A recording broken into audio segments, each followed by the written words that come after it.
ओम असतो मा सद्गमय तमसो मा ज्योतिर्गमय मृत्योर्मामृतं गमय। ओम शांति शांति शांति। दोनों हथेलियों को आपस में रगड़ते हुए अपनी आंख पे रखेंगे और धीरे धीरे अपनी आंखों को खोलेंगे।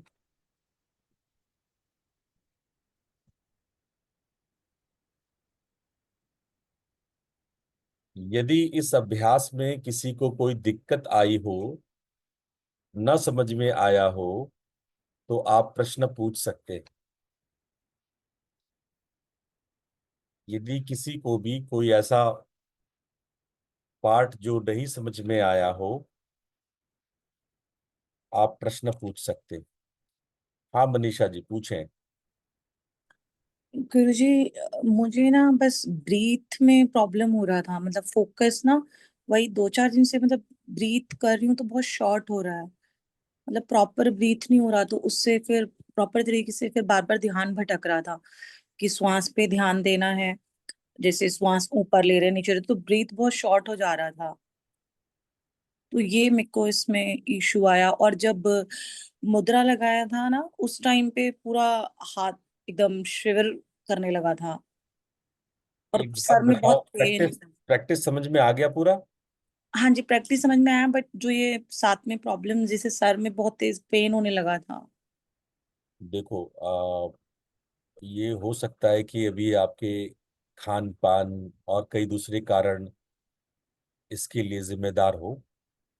लेकिन मूल बात है कि अगर इस तरह की प्रॉब्लम होती है तो इस प्रैक्टिस से पहले थोड़ा सा कपालभाति कर लेना चाहिए।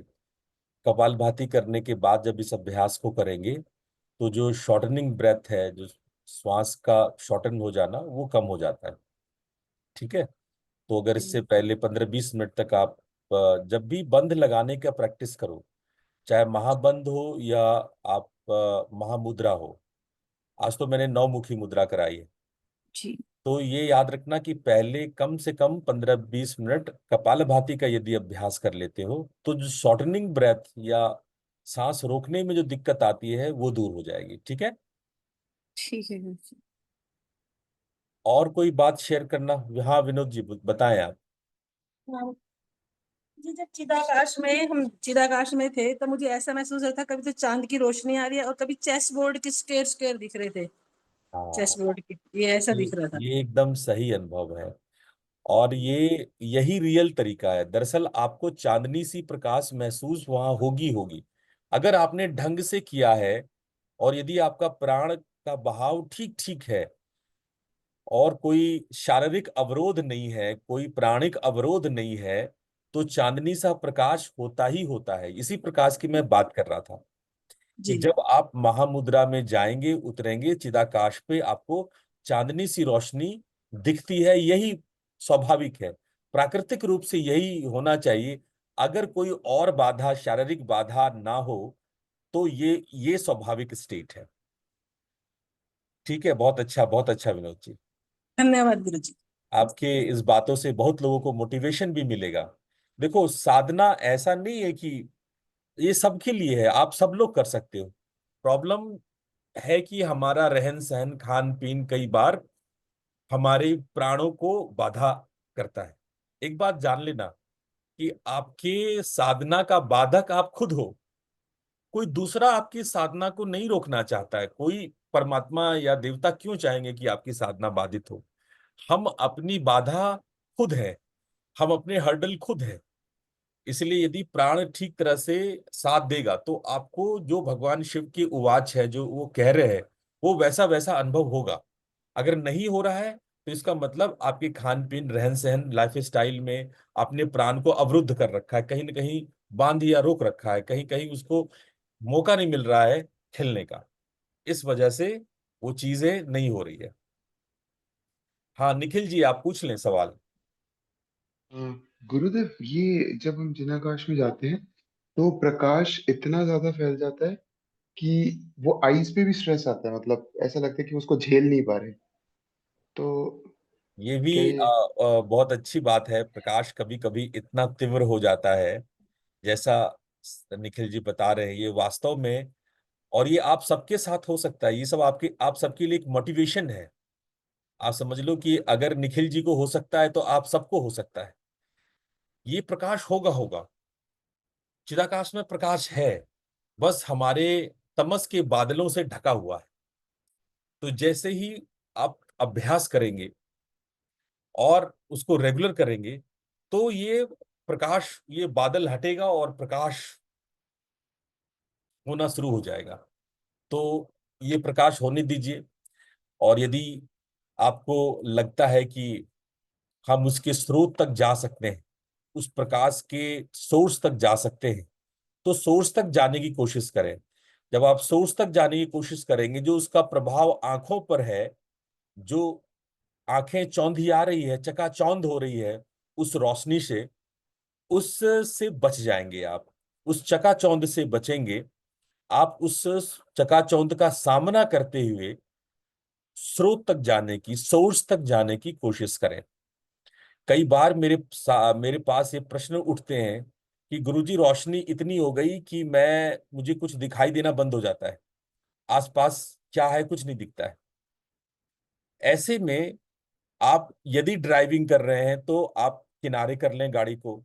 खाना बना रहे हैं तो अपना गैस कुकर बंद कर दें और थोड़ी देर के लिए एक जगह स्थिर हो जाए, चाहे खड़े हों चाहे बैठे हों, और प्रकाश के स्रोत तक जाने की कोशिश करें कि सोर्स ऑफ लाइट कहाँ है। जैसे ही आप अभ्यास करेंगे तो आपको ऐसा लगेगा कि इस प्रकाश पर मेरा कंट्रोल है, मैं इस प्रकाश के पार देख सकता हूं। और तब आपकी आंखें नॉर्मल वर्क करने लगेंगी, नॉर्मल आपकी आंखें सामान्य हो जाएंगी। तो ये बात हमारी याद रखना। जब इस प्रकार से प्रकाश प्रस्फुटित हो, आविर्भूत हो, जब प्रकाश आ जाए सामने, तो हमें क्या करना है? उसके सोर्स तक जाने की कोशिश करना है। जो भी क्रिया कर रहे हैं उसको छोड़ दें आप।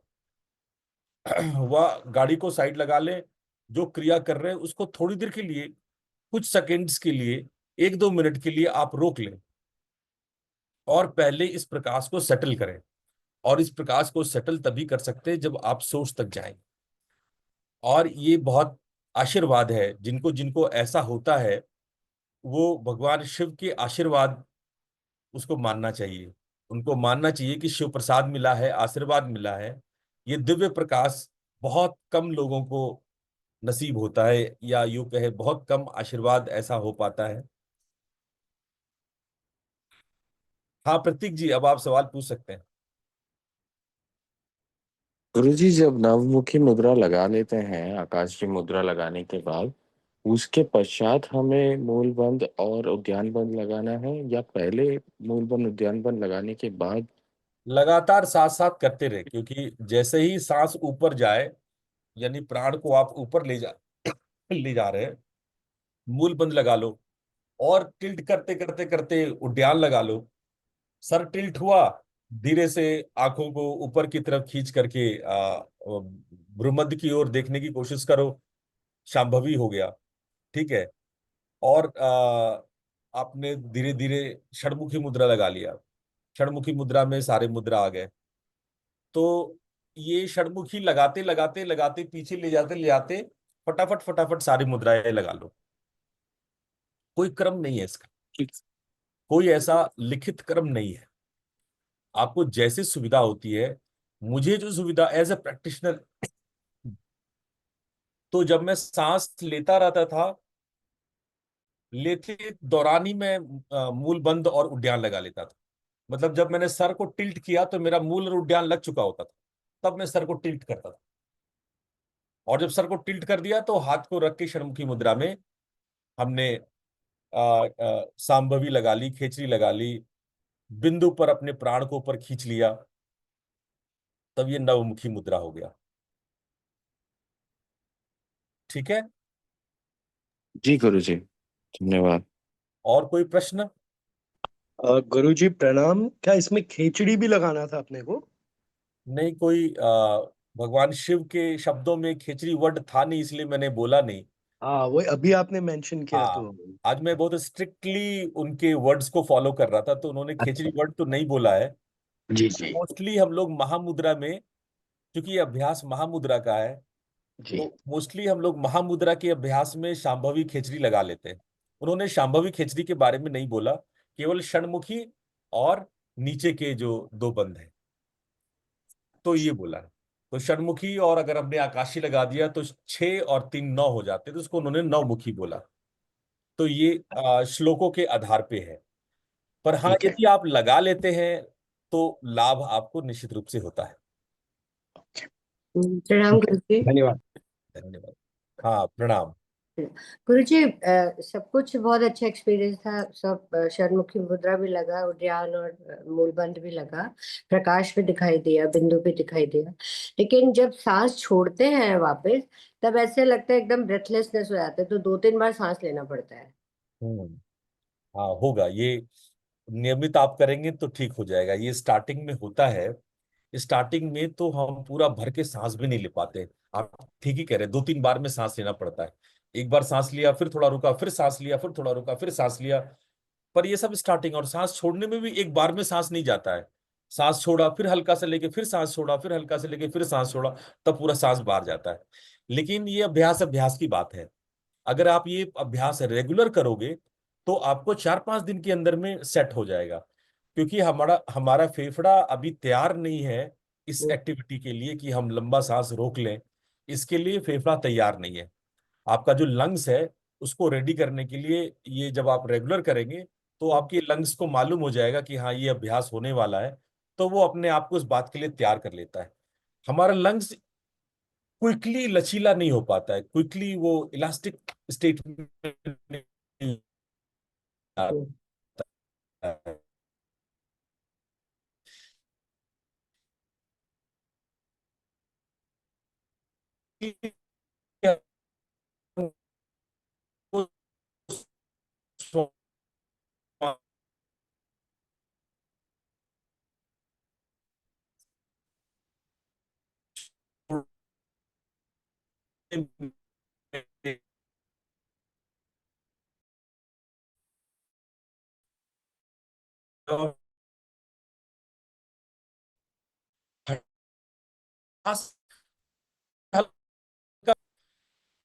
तो जब सांस से थोड़ा सा सांस लिया में, ये ठीक ठीक है। सुधरा जी के जो कि उनको प्रकाश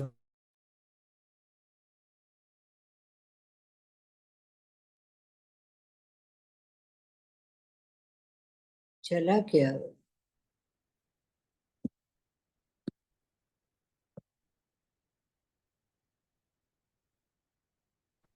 अभी आ रही है, मेरी आवाज आ रही है? हाँ जी, अब आ रही। अच्छा अच्छा, ठीक है। आ, मैं ये कह रहा था कि बाकी सुचित्रा जी का जो अनुभव है बिंदु और प्रकाश का, वो बहुत शुभ है, बहुत अच्छा है। ठीक है। आप सुचित्रा जी इस अभ्यास को रोज रोज करें। यदि बिंदु और प्रकाश आपको दिख रहा है इस अभ्यास से, तो ये वरदान है आपके लिए। अभ्यास फिर वरदान है आपके लिए। तो ये अभ्यास आप नित्य करें, और जो प्रकाश और बिंदु दिखाई पड़ रहा है उसके क्लोज, उसके स्रोत तक जाने का कोशिश करें। यदि बिंदु दिखाई पड़ रहा है तो बिंदु के क्लोज जाने की कोशिश करें उसी दौरान, प्रैक्टिस के दौरान। और जब आप उनके क्लोज जाने की कोशिश करेंगे तो आपको पराशक्ति का आभास होगा। वो बहुत मूल प्रैक्टिस है। तो ये बिंदु के पास जाना, ये बहुत उत्तम, बहुत हाई लेवल का प्रैक्टिस है। तो कोशिश करेंगे, अगर बिंदु वहां दिख गया, प्रकाश दिख गया, तो प्रकाश के स्रोत तक जाना या बिंदु के आसपास तक जाना, जब नजदीक से नजदीक अपनी अवेयरनेस को ले जाना, तो ये प्रैक्टिस कंप्लीट हो जाएगा आपका। ठीक है तो। और किन्हीं को कोई सवाल पूछना हो तो बताएं। अगर आप लोग के सवाल पूरे हो गए हो, तो एक प्रश्न किसी ने पूछा था शिव पुराण के बाद के दिन। मैं उस प्रश्न को लेता हूँ। प्रश्न था कि हम लोग शिवलिंग की पूजा कैसे करें, सावन के दिनों शिव की भक्ति कैसे करें, इसका रिचुअलिस्टिक वे क्या है, ये सवाल था। और मैं इस सवाल को आंसर करना चाहूंगा कि भगवान के प्रति आपकी धारणा, आपकी आस्था और उनके अभ्यास, ये निश्चित रूप से आपको भगवान तक ले जाते हैं। लेकिन जब आप अभ्यास में रिचुअल्स जोड़ देते हैं, तो ये अभ्यास और गहरा हो जाता है। शिवलिंग की पूजा, जो लोग इस तरह के गहन ध्यान नहीं कर पाते हैं, जो आज हम लोग प्रैक्टिस कर रहे हैं, योग का, मुद्राओं का, राजयोग के, नाद बिंदु साधना का, जो लोग ऐसा नहीं कर पाते हैं, उन लोगों को शिवलिंग की पूजा करनी चाहिए, उस पर ध्यान करना चाहिए। शिवलिंग पर ध्यान और उसकी पूजा आपको भीतर आपके चिदाकाश तक ले जाती है। मैं आप लोगों को शिव पुराण के पीपीटी को ओपन कर रहा हूं, ताकि आप इस पीपीटी को देखें। शिव पुराण के पहले ही संहिता में शिवलिंग के पूजा का विवरण है, शिवलिंग के पूजा के महत्व का डिटेल्ड में वर्णन है। शिवलिंग को ब्रह्मांड का प्रतीक माना गया है। जब हम लोग आ, किसी चीज की पूजा करते हैं, तो आप ये मत सोचो कि ये ब्रह्मांड से संबंधित नहीं है। हम वास्तव में सृष्टि की पूजा करते हैं। आकार में जब हम कोई साकार पूजा करते हैं, तो हम सदैव सृष्टि की पूजा करते हैं। परमात्मा शिव ही सृष्टि में बदल जाते हैं, क्योंकि चूंकि हम परमात्मा निराकार की पूजा नहीं कर पाते, नहीं कर सकते। तो जब उनकी सृष्टि हुई, जब वो सृष्टि रूप में उतरे, तो हम उनको सृष्टि रूप में पूजा करते हैं। और उसका सिंबॉलिक वर्जन है शिवलिंग। ऐसा माना जाता है, जब वो पहली बार प्रकाश स्तंभ के रूप में भगवान शिव विष्णु और ब्रह्मा के सामने प्रकट हुए थे, जिसको भगवान विष्णु और भगवान ब्रह्मा, जिसका आदि और अंत ढूंढ नहीं पाए, ऐसा प्रकाश स्तंभ जो पहली बार इस सृष्टि में प्रकट हुआ था परमात्मा के रूप में, उसी लिंगाकार प्रकाश स्तंभ को हम लोग शिवलिंग मान के पूजा करते हैं। जब भी शिवलिंग की पूजा होती है, तो हमारे पुराण का आधार उस शिवलिंग का कहना उस प्रकाश स्तंभ से है, जो पहली बार प्रकट हुआ था भगवान विष्णु और ब्रह्मा के सामने, जिसका कोई आदि अंत नहीं था। तो वैसे शिवलिंग की पूजा हम लोग करते हैं। लिंग मतलब जब हम किसी रूप में आए, चाहे वो पुल्लिंग हो या स्त्रीलिंग हो। लिंग का मतलब है कि हम किसी रूप में आना, किसी व्यक्त रूप में आना, उसको हम लिंग कहते हैं। तो जब शिव व्यक्त रूप में, मैनिफेस्टेड फॉर्म में आते हैं, तो उसको शिवलिंग कहा जाता है। ठीक है। बहुत लोग इसका अनर्थक व्याख्या करते हैं, अर्थ का अनर्थ करते हैं। आपको मैं शास्त्रों की भाषा बता रहा हूं कि शास्त्र क्या कहते हैं। तो उस प्रकाश स्तंभ को, जो लिंगाकार था, जब परमात्मा पहली बार प्रकट हुए थे, पहली बार किनको दिखे? भगवान विष्णु और ब्रह्मा को वो पहली बार दिखे। उससे पहले निराकार थे। तो जब वो दिखे, तो जिस रूप में वो दिखे, उस रूप में आज तक उनकी पूजा होती है। तो शिवलिंग वो ब्रह्मांड का प्रतीक है, उनकी सृष्टि का प्रतीक है। और चूंकि निर्गुण ब्रह्म पहली बार भगवान विष्णु ब्रह्मा के सामने उस रूप में प्रकट हुए थे, तो इसीलिए यह शिवलिंग निर्गुण ब्रह्म का सगुण प्रतीक है। इसको याद रखें, ये निर्गुण ब्रह्म का सगुण प्रतीक है। और इतना ही नहीं, इसमें भगवान शिव के वाद, जब भगवान शिव पुराण में भगवती उमा को शिवलिंग के बारे में, विद्येश्वर संहिता जो शिव पुराण का पहला पार्ट है, वो समझा रहे थे, तो वो उन्होंने कहा कि यह लिंग ही शिव स्वरूप है, इसमें तीनों देवों की पूजा हो जाती है। आप ब्रह्मा विष्णु महेश सब की पूजा शिवलिंग में कर लेते हैं। लिंग में वो परम तत्वं, लिंग में वो परम तपः, लिंग में वो परम ध्यानम, लिंग में वो परम जपः। ये शिव पुराण के विद्येश्वर संहिता में लिखा है। शिव पुराण का पहला पार्ट मैंने पिछली बार बताया था, विद्येश्वर संहिता है। विद्येश्वर संहिता कोई अलग किताब नहीं है। कई लोगों का सवाल मेरे पास आया कि आप शिव पुराण पढ़ा रहे हैं या विद्येश्वर संहिता। अरे विद्येश्वर संहिता फर्स्ट चैप्टर को, पहले भाग को विद्येश्वर संहिता कहते हैं। विद्येश्वर संहिता अलग नहीं है, शिव पुराण का पहला भाग है। 7 भाग है शिव संहिता का, तो उसका पहला भाग है विद्येश्वर संहिता। और उसमें शिवलिंग के बारे में बहुत डिटेल में बताया गया है। उसमें बताया गया है कि शिवलिंग पर जल चढ़ाना, बेलपत्र अर्पित करना, उनका रुद्राभिषेक करना, ये सारे कर्म आपको मोक्ष को ले जाता है, मोक्षदायिनी है। तो इसलिए जो लोग ध्यान मुद्रा या राजमार्ग नहीं अपना सकते हैं, नहीं अपना पाते हैं, तो उन्हें शिवलिंग की पूजा करना चाहिए। और आगे उन्होंने कहा, भगवान शिव कहते हैं कि चाहे जाने अनजाने में हो, ये जब आप नमः शिवाय का उच्चारण करते हैं, तो ये पंचाक्षरी मंत्र आपके सभी पापों को नष्ट करता है।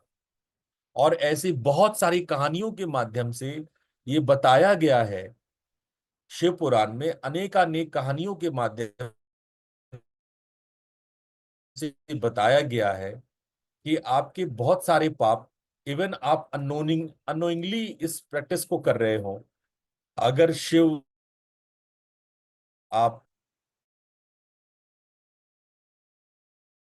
मिलता है तो आपको इसमें शिव पुराण में ऐसी कई कहानियां मिल जाएंगी जिसमें जो नियमित रूप से शिव नाम जपता है, मृत्यु के समय उसका चित्त स्थिर हो जाता है और वह शिव धाम को प्राप्त होता है। ऐसी बातें आपको शिव पुराण में मिलेगी। एक और बात जो मैं आपसे शेयर कर रहा था कि जो शिव हैं वो अपने भक्तों को इतना सम्मान देते हैं कि वो उनकी भक्ति को अपने से ऊपर रखते हैं। कई बार भक्तों की बहुत सारे अजीबोगरीब मांग भगवान शिव पूरा कर देते हैं। आपने अगर शिव पुराण ठीक ठीक पढ़ा, सुना, देखा या टीवी सीरियल्स में ही देखा हो, तो आपने देखा होगा कि भक्त वत्सल भगवान शिव कैसे भक्तों के अधीन हो जाते हैं, भक्तों की कैसी कैसी इच्छाओं को पूरी कर देते हैं। और इस बात से कभी पार्वती नाराज होती थी, तो कभी भगवान ब्रह्मा और भगवान विष्णु भी अचंभे में पड़ जाते थे कि अब कैसे प्रकृति संचालित होगी। भगवती पार्वती सोचती थी कैसे गृहस्थ संचालित होगा। ऐसे ऐसे वो वरदान या भक्त की इच्छाओं को पूर्ति करते थे। एक बार तो किसी भक्त ने उनसे कह दिया था कि आप मेरा बॉडीगार्ड बनिए, और वो बन भी गए जाके बॉडीगार्ड उनका। जब तक कि पार्वती जाके उसका वध करके नहीं आई, तब तक वो भगवान विष्णु से पानी मांगते थे खाने के लिए। उनको नौकरों की तरह ट्रीट करते थे, नौकर की तरह। और भगवान शिव ने आशीर्वाद भी दे दिया, वो मान भी गए कि ठीक है, हम तुम्हारे नौकर बनने के लिए तैयार हैं। और भगवान शिव कई बार, आप हैरान होंगे, एक कहानी जो पूर्वी बिहार में बहुत फेमस है, मैं आज वो कहानी आप लोग को बताना चाहता हूँ। एक उगना नाम का कैरेक्टर हुआ। वो एक नौकर है, उगना उसका नाम है। ये पूर्वी उत्तरी बिहार में बहुत फेमस है। और ये अपने मालिक, अपने पंडित के यहाँ नौकरी करता था। और ये रहस्य केवल ये पंडित और उसका नौकर जानता था कि उगना कोई और नहीं, स्वयं भगवान शिव है। और उस पंडित की पूजा से भगवान शिव इतने प्रसन्न थे कि उसके घर के नौकर बने हुए थे। घर का काम करना, झाड़ू पोछा, बर्तन इत्यादि, ये सब भगवान शिव किया करते थे। और तो और जो मालकिन थी, वो भगवान शिव को गालियां भी देती थी कि अरे तू ये नहीं करता, तू वो नहीं करता, तुझे ये करना नहीं आता, वो करना नहीं आता।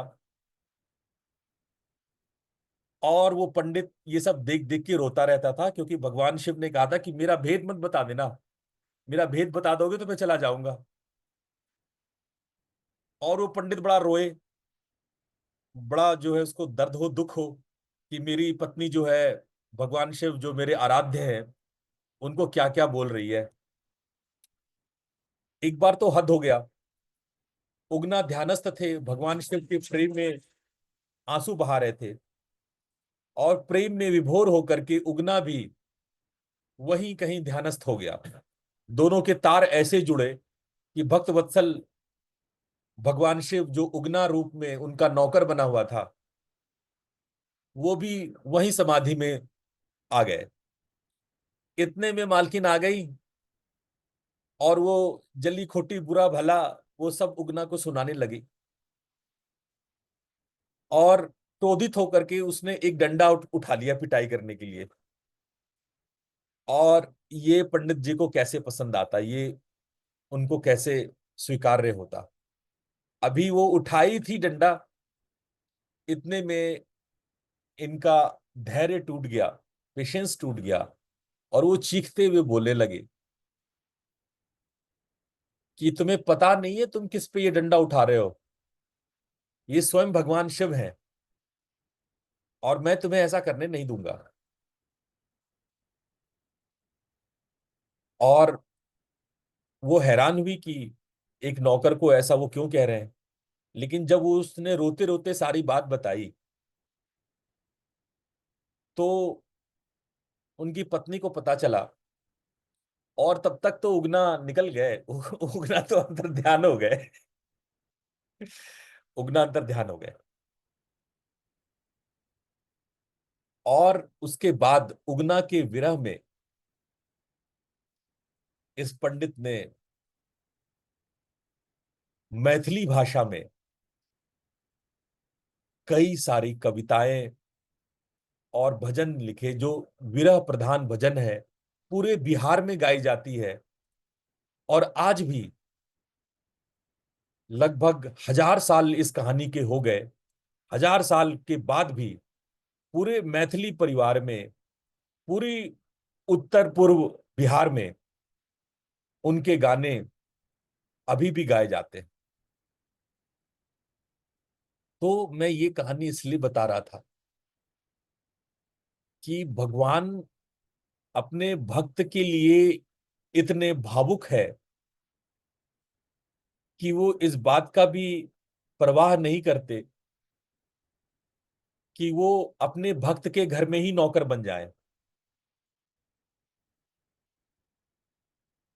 और यदि भक्त निष्काम हो, यानी वो प्रेम में डूबा है, उसका कोई कामना नहीं है। देखो, यदि प्रेम है तो आप निष्काम हो ही जाते हो। आपके अंदर में एक्सपेक्टेशन, अपेक्षाएं तभी होती है जब प्रेम नहीं है, मोह है। मोह होगा तो आप भगवान से बहुत सारी चीजें मांगोगे, हमको ये मिल जाए, वो मिल जाए। लेकिन जैसे ही आपके अंदर प्रेम उतरेगा, आप निष्काम हो जाओगे। प्रेम का अर्थ ही है निष्काम हो जाना, भक्ति का अर्थ ही है निष्काम हो जाना। जब तक आप भगवान से मांग रहे हो, आपका आप प्रेम नहीं कर रहे हो, आपको मोह है आपको। और जैसे ही वो भक्ति में उतरोगे, आप निष्काम हो जाओगे। और जैसे ही आप निष्काम हुए, उधर भगवान प्रकट हुए। शिव बहुत सहजता से उत्पन्न होते हैं, प्रकट होते हैं, प्राप्त होते हैं। बस आपकी भावना शुद्ध होनी चाहिए, पवित्र होना चाहिए, किसी कामना के लिए नहीं, बस प्रेम के लिए। और कई सारे दैत्यों के बारे में जैसा मैंने बताया कि जैसे हंटकासुर नामक एक दैत्य हुआ, जो अनजाने में भगवान शिव को पूरे भाव से स्मरण कर लिया, और फिर भगवान ने उनको आशीर्वाद दिया। तो भक्ति मार्ग में जो सबसे महत्वपूर्ण पाठ है, अगर आप शिव भक्त होना चाहते हैं, तो संहिता कहती है कि आपको सत्य प्रिय होना चाहिए, सहनशील होना चाहिए, करुणामय होना चाहिए। अगर ये 3 गुण हैं, तब अपने आप को भक्त मानना। अगर आप सत्य के मार्ग में नहीं है, अगर आपके अंदर में झूठ, फरेब, हिंसा, चोरी, परिग्रह इत्यादि है, तो आप भक्त नहीं है। भक्त सत्य प्रिय होता है, भक्त सहनशील होता है। यदि आप रिएक्ट करते हैं, हर बात का आप तपाक से जवाब देते हैं, हाजिर जवाब है, अपने हर रिएक्शंस को दूसरों को शो करते हैं, आपके अंदर पेशेंस नहीं है, और बातों बात पे भड़क जाते हैं, आप बातों से अपने ईगो को चोट पहुंचा लेते हैं, दूसरे क्या बोलते हैं वो आपको प्रभावित करता है, तो आप भक्त नहीं है। भक्त तो सहनशील है। भक्त को तो आप चाहे गालियां देते रहो, बुरा भला कहते रहो, उसे जो करना है वो वही करेगा, वो सहनशील है। भक्त करुणामय है। भक्त का हृदय ही ऐसा है कि उनकी करुणा बहती है सबके लिए, चाहे दुश्मन हो, दरिद्र हो, चाहे आपके लिए बाधा हो, चाहे लाभ हो, वो करुणा निर्बाध सबके लिए बहती है। ऐसा होता है शिव भक्त। और जब ऐसा होने लगता है, तो उसका ध्यान स्थिर होने लगता है। वो जब जल चढ़ाता है, बेलपत्र चढ़ाता है, तो वो निष्काम होके चढ़ाता है, और उसकी निष्कामता और प्रेम उसको शिवत्व को प्राप्त करा देते हैं। भक्त समगामी होता है। जैसा हमने कहा कि वो अति में नहीं जाता। बहुत आसानी से बहुत लोग कहते हैं कि हम भक्त हो गए। हम आपको शिव पुराण का यह संहिता, जिसमें भक्त के लक्षण लिखे हैं, इसमें लगभग लगभग 12 से 15 लक्षण बताए गए। इसी प्रकार से गीता के 7वें, 8वें और 9वें अध्याय में 20 लक्षण बताए गए हैं भक्तों के। तो आप उसका अध्ययन करें। स्वयं को भक्त कहने से पहले आप गीता और पुराण का अध्ययन करें कि वास्तव में भक्त कौन है। भक्त वे नहीं है जो कोई नियम से अगरबत्ती और दिया जला देते हैं, वे भक्त नहीं है। भक्त होने के लिए जो क्राइटेरिया हमारे सनातन धर्म ने, हमारे शास्त्रों ने रखा है, उसका अध्ययन जरूर कर लें अपने आप को भक्त कहने से पहले। तो शिव भक्ति ये इतना बड़ा है कि आप काल, कर्म और मृत्यु, ये तीनों आपके नियंत्रण में आने लगते हैं। इसको मैं अगले जो गुरुवार के कार्यक्रम में इसको विस्तार से समझाऊंगा कि काल, कर्म और मृत्यु ये नियंत्रण में कैसे आते हैं। पर हाँ, ये जरूर है कि ऐसा प्रयास करने वाला साधक वो शिव को प्राप्त होता है, शिव धाम को प्राप्त होता है। मैं वापस शिवलिंग पे आता हूं। शिवलिंग के बारे में संहिता कहती है, लिंगमेव परम तत्वम, लिंगमेव परम तपः, लिंगमेव परम ज्ञानम, लिंगम परम पदम। शिवलिंग ही परम तत्व है, वही तपस्या का स्वरूप है, वही ज्ञान है, वही परम गंतव्य है। तो हम लोग शिवलिंग की पूजा इस अ, सावन में जरूर करें। यदि आप गृहस्थ है तो पार्थिव शिवलिंग, मिट्टी का शिवलिंग, घर में मिट्टी का शिवलिंग बना लें, या अंगूठे से छोटे शिवलिंग को बाजार से खरीदें और उसको बाद में, सावन के बाद आप दान कर दें। मैं ऐसा क्यों कह रहा हूं?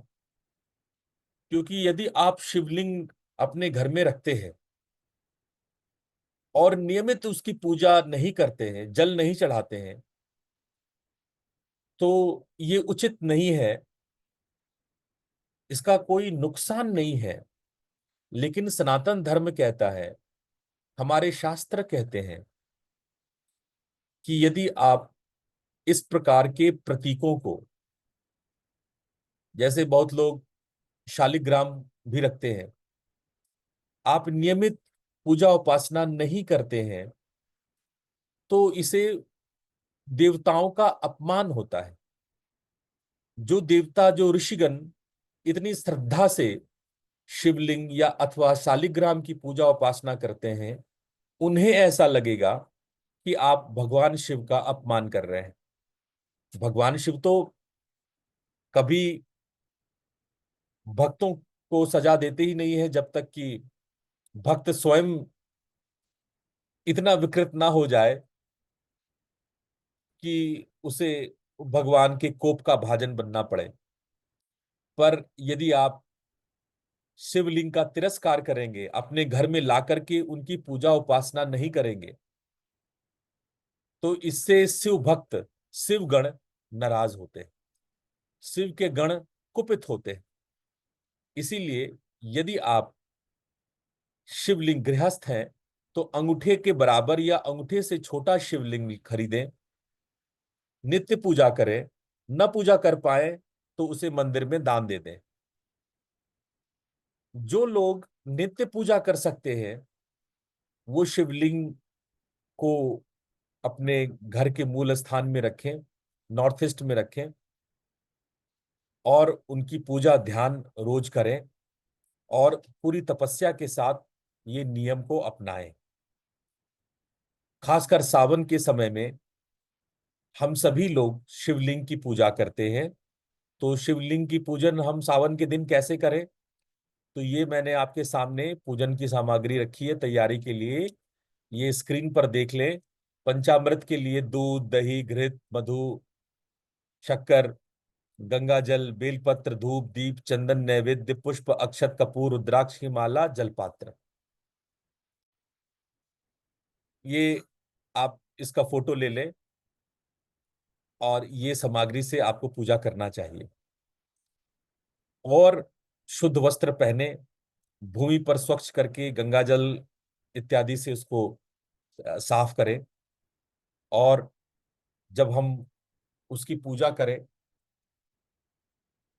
तो भगवान को ध्यान करते हुए, ध्यायेत सर्वगतो देवः त्रिनेत्रम चंद्रशेखरम नीलकंठ विरूपाक्ष विश्वरूपम महेश्वरम, ऐसा भाव करते हुए शिव पुराण आपको सिखाता है कि इस मंत्र को बोलते हुए आप भगवान शिव का ध्यान करें, जो त्रिनेत्रधारी हैं, जो चंद्रशेखर हैं, जो नीलकंठ हैं, जो करुणामयी हैं, जो शांत हैं। ऐसे शांत, करुणामयी, नीलकंठ, चंद्रशेखर, त्रिनेत्रधारी भगवान शिव की आप परिकल्पना करें। जो लोग किसी उद्देश्य से पूजा करते हैं, जिनकी पूजा निष्काम नहीं है, जो कोई संकल्प या उद्देश्य रखना चाहते हैं, तो रुद्राभिषेक के द्वारा वो अपने संकल्प करके और रुद्राभिषेक कर सकते हैं, जिसमें आप शुद्ध भक्ति के लिए प्रार्थना कर सकते हो, ज्ञान की प्राप्ति के लिए, रोग नाश के लिए, मोक्ष के लिए, इत्यादि इत्यादि आप संकल्प करके रुद्राभिषेक कर सकते हो। इस पुराण में ये बताया गया है कि दूध से अभिषेक करने से आपको सुख की प्राप्ति होती है, संतति की प्राप्ति होती है।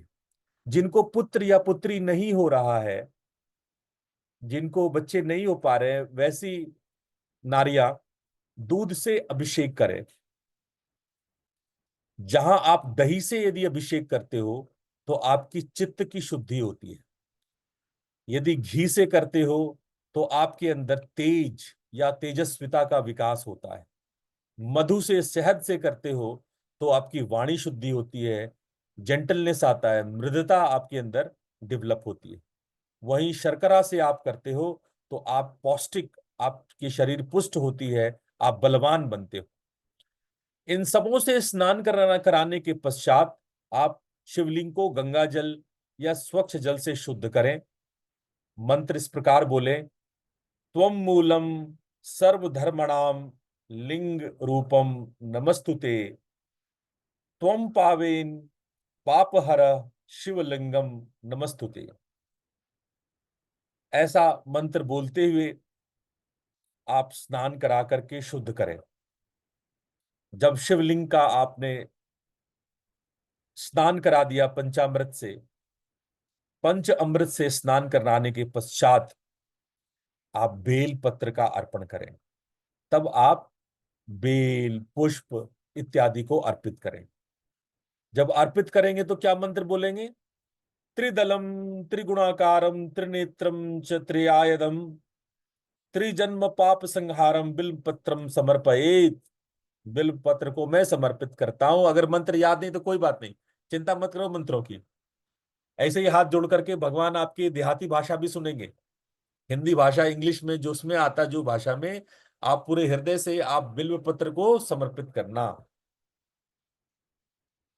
बिल्व पत्र ध्यान रखना, बेल पत्र जो है वो टूटी फूटी, छिद्र वाली ना हो, वो एकदम 3 पत्तियों वाली, एकदम सही सही हो। भले ही पुराना हो, चढ़ाया हुआ भी आप चढ़ा सकते हो। ये भी याद रखना, ऐसा नहीं है कि चढ़ाया हुआ आप नहीं चढ़ा सकते हो। जिस पुष्प, ऐसा नहीं, पुष्प के लिए ये नियम नहीं है, लेकिन बेल पत्र तो चढ़ाया हुआ भी धो करके दूसरी बार चढ़ाया जा सकता है। तो 3 पत्तियां होना चाहिए, उसमें कोई नाखून, चाकू, इस तरह का कोई कटाव नहीं होना चाहिए, कोई छेद, कीड़ा का खाया हुआ, टूटा हुआ, फटा हुआ, ऐसा नहीं होना चाहिए। और बहुत लोग को अर्पित करने के लिए गड़बड़ करते हैं, उल्टा अर्पित करना है। जो सॉफ्ट पार्ट है वो ऐसे रखना है, यानी बिल पत्र को उल्टा करके चढ़ाना है आपको। देखो, ये सारी बातें में भाव प्रधान है। हम पुष्प कैसे चढ़ाएं, क्या चढ़ाएं, क्या पहने ना पहने, अगर भाव नहीं है तो वस्तु का कोई मोल नहीं। भाव होना चाहिए, पूरे हृदय के साथ होना चाहिए। मन का स्मरण ही पर्याप्त है। मन से आप स्मरण, शिवलिंग नहीं भी मिलते, मन में शिवलिंग की कल्पना करके मन में ही सारे धूप दीप सब अर्पित कर दो तो भी काम चल जाता है। पर हाँ, यदि आप व्यवस्थित होकर करते हो तो आपका मन की शुद्धि आपको महसूस होगा। आप शिव गायत्री कर सकते हो, शिवोपासना मंत्र कर सकते हो। यदि आप संभव है तो रुद्र अष्टाध्यायी का पाठ कर सकते हो। रुद्र अष्टाध्यायी ये आपको बाजार में मिल जाएगा, रुद्र अष्टाध्यायी। लेकिन ये थोड़ा, इसका पाठ करना जटिल रहेगा। इसका पाठ करना जिनको संस्कृत नहीं आती है उनके लिए थोड़ा जटिल रहेगा। पर जो लोग संस्कृत पढ़ सकते हैं वो धीरे धीरे, या फिर इसको आप ऐसा भी कर सकते हो कि रुद्राष्टाध्यायी आप यूट्यूब में बजा लो। जब यूट्यूब में बच जाए तो धीरे धीरे पढ़ने की साथ साथ कोशिश करना, उसको स्लो कर देना, उसकी स्पीड को स्लो कर देना और धीरे धीरे साथ पढ़ने की कोशिश करना। ऐसा अभ्यास करते करते करते महीने 2 महीने में आप रुद्राष्टाध्यायी सीख जाओगे। ठीक है? तो धीरे धीरे, अब अभ्यास की बात है, पहले दिन पढ़ोगे तो नहीं पढ़ पाओगे। धीरे धीरे अभ्यास करते करते आप उसको पढ़ सकते हो। तो आप यदि अपनी भक्ति में मन को स्थिर करते हो, एकाग्रता करते हो और श्रद्धा रखते हो, स्थिर मन, एकाग्रता और श्रद्धा, शिव पुराण कहते हैं कि ये आपके भीतर के शिवत्व को संतुष्ट करता है। भगवान शिव प्रसन्न होते हैं। भगवान शिव को कुंद के, धतूरा के जो सफेद फूल होते हैं वो बहुत प्रिय है। शिवलिंग के ऊपरी भाग में चंदन को लगाना चाहिए, धूप दीप से आरती करना चाहिए। जो एक पंचमुखी आरती होती है ना, एक आरती में 5 आरती लगे हुए होते हैं, पंचमुखी आरती को श्रेष्ठ माना गया है। नमः शिवाय का जाप कर सकते हैं, आरती कर सकते हैं। रुद्राक्ष की माला में यदि आप 108 बार नमः शिवाय का पाठ करते हैं तो इसका पूरा फल आपको मिलता है। नैवेद्य अर्पण करें, फल, मिठाई, नारियल इत्यादि अर्पित करें। अपरिजिता स्तोत्र पढ़े, क्षमा प्रार्थना आप पाठ करें। यदक्षरम परिभ्रष्टम मात्राहीनम च यद भवेत् तत्सर्वं क्षम्यताम देवम प्रसीद परमेश्वरः। कि हमसे पूजा पाठ में जो गलती हो गई, अगर मैं किसी तरह से संस्कृत ठीक नहीं पढ़ा, मात्रा गलत हो गई, इन सब के लिए हमें प्रार्थना, हमें माफ करें, ऐसा भाव जरूर करें। अगर सोमवार है, शिवरात्रि है, महाशिवरात्रि है, प्रदोष है, और जैसे सावन चल रहा है, ये सब शिव पूजा के विशेष दिन है। इसमें रुद्राभिषेक का पाठ, शिवाष्टकम का पाठ, लिंगाष्टकम का पाठ, रुद्राष्टकम का पाठ, शिव महिमा स्तोत्रम का पाठ, रुद्राष्ट ध्यान अष्टाध्यायी का पाठ, ये सारे पाठ आप यथासंभव आप जरूर करें।